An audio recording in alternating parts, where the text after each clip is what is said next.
ന്യൂസിലൻഡിൽ വന്നതിന് ശേഷം എൻ്റേതെന്ന് ഉറപ്പിച്ച് പറയാൻ പറ്റുന്ന കുറച്ച് ആൾക്കാരുണ്ട് കേട്ടോ എനിക്ക്. ബൈ ബ്ലഡ് അല്ലെങ്കിലും ഇവരെൻ്റെ ഫാമിലിയാണ്. മാസത്തിൽ ഒരിക്കലെങ്കിലും എന്തെങ്കിലും കാരണം ഉണ്ടാക്കിയിട്ട് ഞങ്ങളെല്ലാവരും കൂടി ഒത്തുചേരാൻ വേണ്ടി ശ്രമിക്കാറുണ്ട്. ഈ മാസം പ്രത്യേകിച്ച് ബർത്ത്ഡേയും ആനിവേഴ്സറിയും ഒന്നും ഇല്ലാത്തതുകൊണ്ട് തന്നെ ഞങ്ങൾ ചെറുതായിട്ടൊരു പോട്ടിലൊക്കെ പ്ലാൻ ചെയ്തു. അഞ്ജുൻ്റെയും വിനീഷേൻ്റെയും വീട്ടിലാണ് കേട്ടോ ഇന്നത്തെ പാർട്ടി. അവിടെ ആയതുകൊണ്ട് തന്നെ ഫുഡിൻ്റെ കാര്യത്തിൽ എനിക്ക് യാതൊരു ടെൻഷനും ഇല്ല. ലൈഫിൽ കുക്കിംഗ് ഒരു പാഷനായിട്ട് എടുത്തിട്ടുള്ള ഒരേ ഒരാളെ ഞാൻ കണ്ടിട്ടുണ്ടായിരുന്നത് എൻ്റെ അച്ഛനെയായിരുന്നു. അച്ഛന് കുക്ക് ചെയ്യാനും സെർവ് ചെയ്യാനൊക്കെ ഭയങ്കര ഇഷ്ടമാണ്.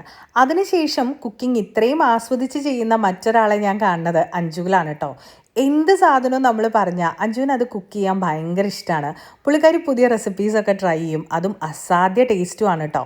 ഞാൻ മടിച്ചായതുകൊണ്ട് തന്നെ ഇന്ന് ഈസി ആയിട്ട് ഉണ്ടാക്കാൻ പറ്റുന്നൊരു പെപ്പർ ചിക്കനാണ് കേട്ടോ എൻ്റെ പോട്ട്ലക്കിലെ വിഭവം.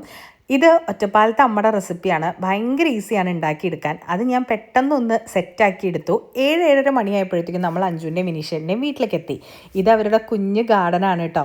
സ്ട്രോബെറിയും കരിമ്പും ക്യുക്കുംബറും ഒക്കെ ഉണ്ട്. അപ്പോൾ പുതിയതായിട്ട് ഇതിലൊരു സ്ട്രോബെറി ഉണ്ടായപ്പോൾ എനിക്ക് വേണ്ടി ഒരെണ്ണം എടുത്ത് വെച്ചിട്ടുണ്ടായിരുന്നു കേട്ടോ. നല്ല മധുരമായിരുന്നു ഈ ഒരു സ്ട്രോബെറിക്ക് ഉണ്ടായിരുന്നത്. കുറച്ചു നേരം കഴിഞ്ഞപ്പോഴത്തേക്കും റോമിച്ചേട്ടനും ചേച്ചിയും സിൻചേച്ചിയും ഒക്കെ വന്നു. അങ്ങനെ ഞങ്ങളുടെ കോറം ഫില്ലായി. പിന്നെ ഇരുന്ന് കഥ പറച്ചിലുകളായിരുന്നു കേട്ടോ. ഞാനും കണ്ണനും വിനീഷേട്ടനും മഞ്ജുവും സിൻചേച്ചിയും റോമിച്ചേട്ടനും ചേച്ചിയും റയോ എല്ലാവരും കൂടെ അങ്ങനെ കുറേ നേരത്തെ വാചകടിയൊക്കെ കഴിഞ്ഞ് ഞങ്ങൾ ഫുഡിലേക്ക് കടന്നു. ഇത്രയും വിഭവങ്ങളായിരുന്നേ. മോരുകറിയും മീൻകറിയും ചമ്മന്തിയും സ്ക്വിഡും അവിയലും പിന്നെ നല്ല മീൻ വറുത്തതും ചിക്കനും ഒക്കെ ആയിട്ട് ശരിക്കൊരു നല്ല അടിപൊളി നോൺ വെജിറ്റേറിയൻ സദ്യ തന്നെയായിരുന്നു കേട്ടോ. കുറേ നേരം ഭക്ഷണമൊക്കെ കഴിച്ച് ക്ഷീണിച്ച് രാത്രി ഏതാണ്ട് ഒരു 12 മണിയായപ്പോഴാണ് വീട്ടിലെത്തിയത്. അപ്പം ശരി, പിന്നെ കാണാം കേട്ടോ.